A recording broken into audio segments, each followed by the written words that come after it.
This is a snail's trail block, and it presents some interesting issues about piecing in it, and I'm going to use it as an example of how to piece a little more difficult block. So this is the basic pattern. This is what the design is going to look like when it's finished. And what I've done is cut out all of my patches and I've laid them out as I'm going to sew them. What I do is I create the patches so that I can sew them together all as squares. And what that means is I'll start with the patch that has the most number of pieces in it. So for instance, these 4 patches in the center, each of them have 3 pieces.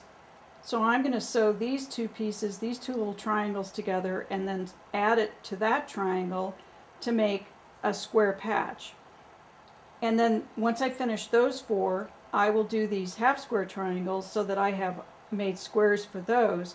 Once I have all of the patches in squares, then I'll be ready to sew them all together to make the block.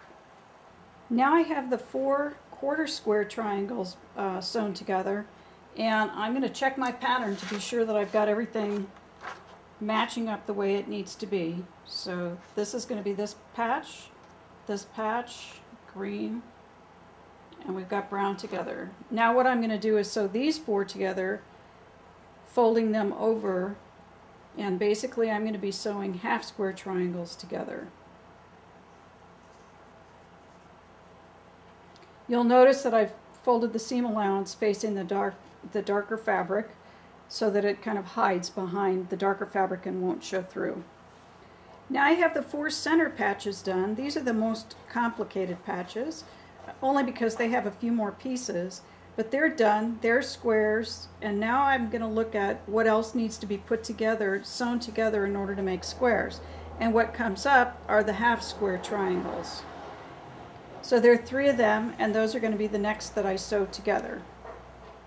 Now I have all the patches sewn together. You can see everything inside this block is a square, and all I need to do is sew the rows together and then the columns together in order to make a block.